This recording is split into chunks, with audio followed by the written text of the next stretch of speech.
இன்னைக்கு பார்த்தீங்கன்னா, காலையிலேயே மழைன்னா மழைங்க. காலையில புடிச்ச மழை நிக்கவே இல்ல.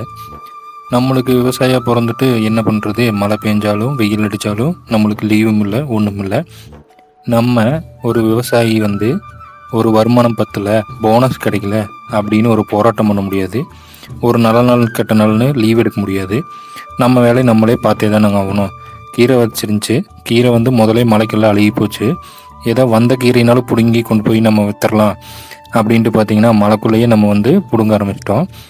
இப்போ பார்த்தீங்கன்னா, இவ்வளோ கஷ்டப்பட்டு நம்ம இயற்கையாக விளைவிச்சு நம்ம மக்களுக்கு கொண்டு போய் கொடுக்கும்போது, அவங்க இதுக்கு எதுக்கு 10 ரூபா, இதுக்கு எதுக்கு 20 ரூபா அப்படின்னு கேட்கும்போது, அப்படியே ஒரு வழி வரும் பாருங்க. ஆனாலும் என்ன பண்ணுறது, நம்ம விவசாயியாக பிறந்துட்டோம் இல்லைங்களா? அந்த வழியோடையே பார்த்தீங்கன்னா, அடுத்த வேலையை நம்ம பார்க்க ஆரம்பிச்சிட்டோம்.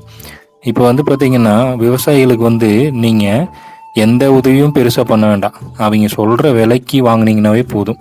ஆனால் விவசாயத்தை காப்பாற்றணும்னு சொல்லி போட்டு நம்ம என்ன பண்ணுறோம், ஒரு வாட்ஸ்அப்பில் ஒரு ஃபார்வேர்டு மெசேஜ், ஃபேஸ்புக்கில் ஒரு போஸ்ட் போட்டோம்னா நம்ம கடமை முடிஞ்சு போச்சு அப்படின்ட்டு விட்டுடுறோம். விவசாயியை யாரும் காசு கொடுத்து கை கொடுத்துலாம் காப்பாற்ற தேவையில்லை. அவங்க விளைவிக்கிற பொருளுக்கு அவங்க கேட்குற விலையை கொடுத்தா போதுங்க. விவசாயி தானாக பிறந்துக்குவான், பொழைச்சிப்பான். சரிங்களா?